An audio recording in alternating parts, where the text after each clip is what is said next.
안녕하십니까, 박성호입니다. 미 트럼프 대통령은 아베 총리의 사임 소식을 듣고 그에게 최대한의 경의를 표한다고 말했습니다. 트럼프는 대통령이 당선되기 전부터 트럼프 타워에서 아베 신조 총리와 만난 적이 있을 정도로 두 사람은 친근합니다. 대선 유세로 전국 각지를 돌고 있던 트럼프 대통령은 에어포스 원에서 기자들에게 나의 위대한 친구인 아베 신조 총리에 대해 최대의 경의를 표한다. 우리들의 관계는 매우 좋다. 사임은 그로서도 매우 안 됐으며 유감이라고 말했습니다. 트럼프 대통령은 아베 총리가 나라를 매우 사랑한 위대한 신사라고 평가했습니다. 아베 총리와 트럼프 대통령은 아시아의 안보 문제와 대중정책, 그리고 일본 내 납북자 문제에 이르기까지 긴밀한 협력을 해왔습니다. 아베 총리의 사임 소식에 가장 아쉬워하는 나라 가운데 하나는 인도입니다. 아베 총리는 60년 전 자신의 외조부인 기시 노부스케 총리가 인도를 방문했을 때 네루 수상이 패전국의 수상을 환대해준 사실을 회상했습니다. 당시 네루 수상은 자신이 가장 존경하는 일본의 수상이라고 기시 노부스케를 소개한 것이 일본과 인도의 우호로 이어졌다고 강조했습니다. 2017년 아베 총리가 인도를 방문했을 때 지구라트에서는 5만 명의 인도인들이 가드에서 환영했습니다. 인도 태평양 동맹의 한 축으로 부상하고 있는 인도는 일본과도 긴밀한 파트너십을 유지하고 있습니다. 안보뿐만 아니라 중공을 대체하는 거대 시장에서 일본의 존재는 갈수록 커지고 있습니다. 중공과 영토 분쟁을 벌이고 있는 인도는 아베 총리의 사임이 결코 중공에 유리하지는 않을 것이라는 반응입니다. 중공에 관한 매파인 아소타로 부총리 겸 재무상 같은 인물이 버티고 있기 때문입니다. 아소타로 부총리는 우한폐렴 발발 이후 시진핑의 방위를 연기해야 한다는 의견을 제시했습니다. 적극적으로 타이완을 변호했으며 중공 편을 든 WHO에 대해서도 거침없는 비판을 가했습니다. WHO를 China Health Organization, CHO로 바꿔 불러야 한다고 할 정도였습니다. 아소타로는 인도를 방문하면서 중공을 맹비난한 적이 있습니다. 인도가 중국과 국경을 마주하는 것처럼 일본은 영해를 마주하고 있는데 과거 1500년 동안 중국과 관계가 원만한 적이 없다고 언급했습니다. 인도나 일본이나 중공과 관련해서는 비슷한 입장이라는 점에서 공동 전선을 형성할 수 있을 것으로 인도인들은 기대하고 있습니다.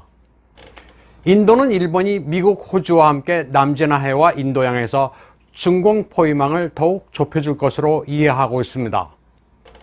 포스트 아베로 강력하게 거론되고 있는 코노타로도 인도로서는 환영할 만한 인사입니다.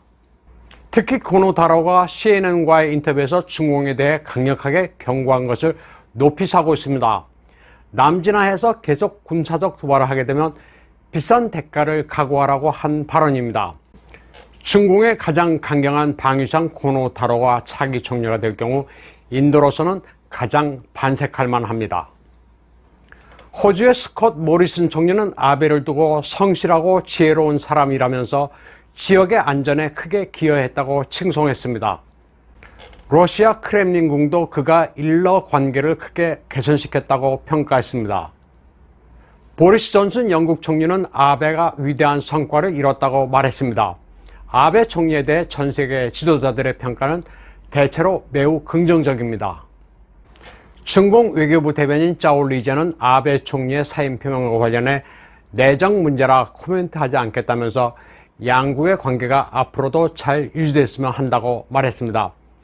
아베 총리의 사임 표명은 중공의 소셜미디어 웨이보에서도 관심도가 압도적 1위였습니다. 중공은 아베의 사퇴 뉴스와 관련해 이례적으로 인터넷 생중계를 열어놓았습니다. 아베 총리에 대한 중국인들의 평가는 대체로 긍정적입니다. 베이징 시민들은 갑작스러운 사임이다, 좋은 총리였다, 후임 총리도 양국 간의 좋은 관계를 이어나갔으면 좋겠다는 반응을 보였습니다. 아베 총리에 대한 중국인들의 인상은 상당히 괜찮은 편입니다. 2016년 항저우에서 열린 G20에 참석한 아베 총리는 당시 투숙했던 호텔에서 체크아웃하면서 호텔 직원의 서비스에 감사한다는 메모를 친필로 남겨 감동을 선사했다는 에피소드도 있습니다.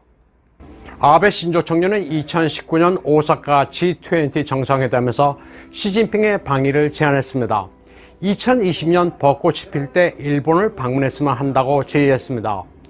중공은 시진핑의 방위를 내심 기대해왔지만 일본 내 중공에 대한 여론이 악화되는 바람에 계속 연기돼 사실상 무산되는 분위기입니다. 홍콩 국가안전법 강행과 남진해 그리고 센카쿠 열도에 대한 중공의 무력 시위가 결정적 계기가 됐습니다. 중공은 그나마 아베 신조 총리가 현재 거론되는 포스트 아베 후보들보다는 훨씬 나았다고 여기고 있습니다. 아베 총리가 철저하게 미국의 보조를 맞추면서 반중으로 돌아서기 전까지는 그나마 중공에 유화적이었습니다.